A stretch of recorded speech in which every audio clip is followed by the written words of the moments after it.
Hello दोस्तों, DP classes में आपका स्वागत है। Difference between distance and displacement, ये टॉपिक आज हमें पढ़ना है और मैं जितने अच्छे से हो सकेगा कि आपको याद करने की जरूरत ही पड़े, आप समझ लो और उसके बाद में भी कहीं भी कोई पूछे आप बता दो उसको। ठीक है, तो देखो सबसे पहली चीज क्या होती है, डिस्टेंस और डिस्प्लेसमेंट होता क्या है। डिस्टेंस क्या होता है, आप एक जगह से दूसरी जगह तक कहीं पे भी जाते हो, ठीक है, जिस रास्ते से गए हो आप, वो पूरा रास्ता अगर आप मापते हो और माप करके जो उसका एक्चुअल लेंथ होता है उसको हम क्या कहते हैं, उसको डिस्टेंस कहते हैं।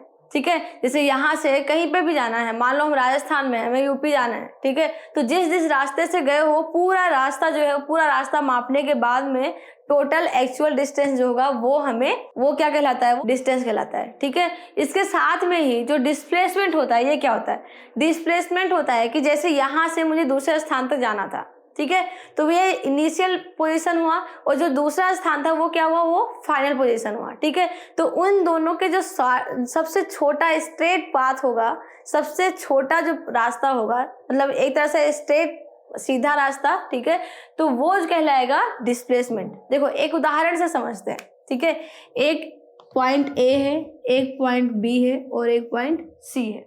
ठीक है, ए से सी जाना है और पहले ये कितना है, 4 किलोमीटर।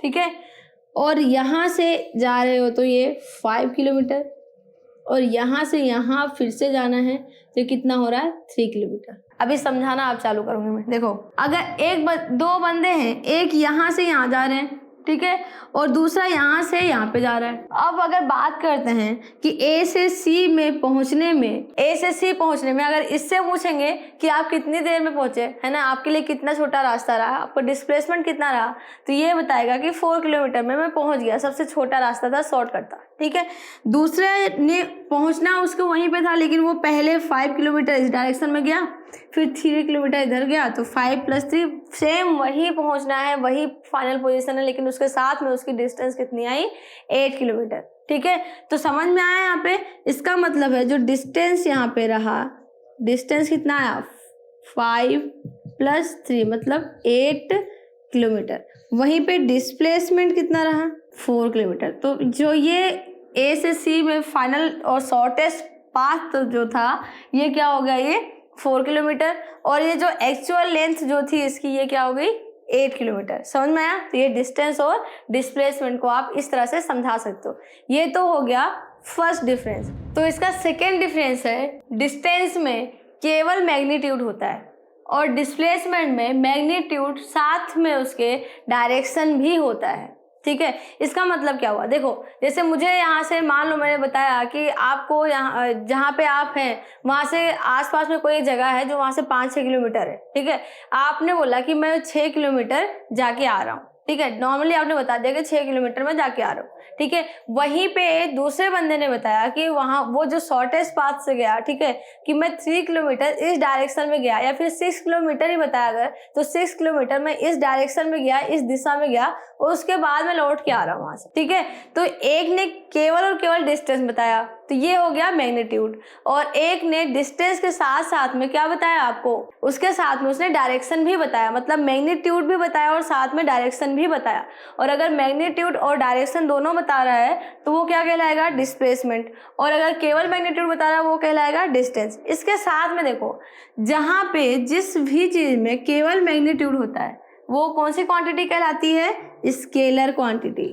बिल्कुल, कौन सी क्वांटिटी कहलाएगी, स्केलर क्वांटिटी। और इसके साथ में ही अगर मैग्नीट्यूड और डायरेक्शन दोनों हैं तो वो कौन सी क्वांटिटी कहलाती है, वेक्टर क्वांटिटी। ठीक है, जैसे कि देख लो, अगर उदाहरण की बात करें तो यहाँ पे मान लो 60 किलोमीटर खाली लिखा, 60 किलोमीटर, बस इतना बता दिया। ठीक है, तो ये क्या हो गया, डिस्टेंस का एग्जांपल।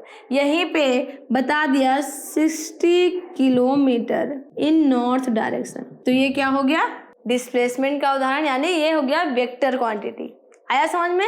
अब इसके देखते हैं फोर्थ डिफरेंस। तो इसका फोर्थ डिफरेंस है, इसमें बोला जाता है कि कोई ऑब्जेक्ट है, ठीक है, वो अगर कहीं पे भी मूवमेंट करके और उसके बाद फिर से अपने इनिशियल पॉइंट पे आ जाता है, या फिर अगर डायरेक्टली बोले तो नॉर्मली ये कहते हैं कि डिस्टेंस, कोई भी अगर मूविंग बॉडी है, मूव कर रही है, तो उसका डिस्टेंस कभी जीरो नहीं हो सकता, लेकिन डिस्प्लेसमेंट जीरो हो सकता है। ठीक है, समझते हैं कैसे। देखो, जैसे मैं यहाँ पे हूँ और यहाँ से मैंने चलना चालू किया, 4 किलोमीटर में जा करके फिर से आई और यहीं पे मैं आगे खड़ी हो गई। ठीक है, तो यहाँ से जब गए 4 किलोमीटर और 4 किलोमीटर आए वहाँ से, तो कितना हुआ?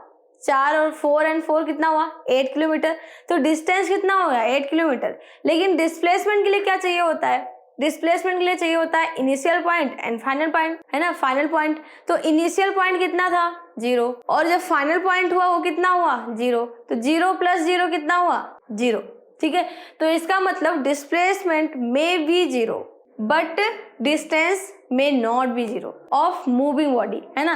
किसी भी मूविंग बॉडी का जो डिस्टेंस है वो 0 नहीं हो सकता और डिस्प्लेसमेंट 0 हो सकता है। इसी को अब हम एग्जाम्पल से समझते हैं। सबसे पहले देखते हैं ABC। यहाँ से मान लो कुछ स्टार्ट हुआ चलना, ठीक है, 4 किलोमीटर यहाँ गया, 5 ये हो गया, मान लो 3 ये हो गया। तो एक बंदे ने यहाँ से चलना स्टार्ट किया, तो यहाँ से जब चलना स्टार्ट किया तो A से C पहुंचा, C से B पहुंचा, यहाँ से यहाँ पहुंचा। तो डिस्टेंस अगर निकालेंगे तो डिस्टेंस कितना हो जाएगा इसका? 4 + 5 + 3, 4 + 5 + 3, तो कितना आएगा ये? 9 + 3 12। ठीक है, यहीं पे अगर डिस्प्लेसमेंट निकालेंगे तो वो कितना आएगा? 0। क्यों? क्योंकि इसका इनिशियल पॉइंट और फाइनल पॉइंट दोनों क्या है? दोनों सेम है। अगर यहाँ पे ऐसे इसी तरह से सर्कुलर की बात करें, मान लो ये एक पॉइंट है, रेफरेंस पॉइंट, है ना, सॉरी रेफरेंस पॉइंट क्या है? ये एक पॉइंट ले रखा है हमने, है ना। अब यहाँ से एक ये चलना चालू करता है ना, यहाँ से यहाँ पे आया है। और अगर इसके टोटल डिस्टेंस की बात करें, यहाँ से कोई बंदा चलना चालू करा, इस तरह से गया और यहाँ पे आया, तो अगर इसके डिस्टेंस की बात आएगी तो ये रेडियस मान लिया हमने, डिस्टेंस हो जाएगा, क्या हो जाएगा? 2πr। डिस्टेंस क्या हो गया? 2πr। ठीक है, और वहीं पे डिस्प्लेसमेंट क्या हो जाएगा? डिस्प्लेसमेंट इसका भी क्या हो जाएगा? 0। समझ में आया कैसे? डिस्प्लेसमेंट आ गया 0। ठीक है, तो कोई भी डिस्टेंस, कहीं पे भी कुछ जाना है हमें, तो वहाँ पे डिस्टेंस और डिस्प्लेसमेंट को इतने आसानी से समझाना है कि कोई भी बच्चा हो उसको अच्छे समझ में आ जाए। और अगर आपको एग्जाम हॉल में इसको बैठ के लिखना है और पता चले कि हमें अगर नहीं याद आ रहा, तो आप नॉर्मल चीज़ अगर सोचोगे डिस्टेंस और डिस्प्लेसमेंट के बारे में, तो आप अपने तरीके से समझा के आओगे, तब भी मार्क्स अच्छे मिलेंगे और टीचर को भी लगा कि हाँ आपको समझ में आया है। ठीक है, रटी रटाई चीज़ें नहीं। तो ये आपको मैंने 6-7 उदाहरण, ये डिफरेंस मैंने आपको बताई, इसमें आपको ये अच्छे से समझ में आ गया होगा कि डिस्टेंस और डिस्प्लेसमेंट में क्या अंतर है, क्या डिफरेंस है। वीडियो पसंद आए तो वीडियो को लाइक करें, शेयर करें और अपने इस चैनल को सब्सक्राइब करें।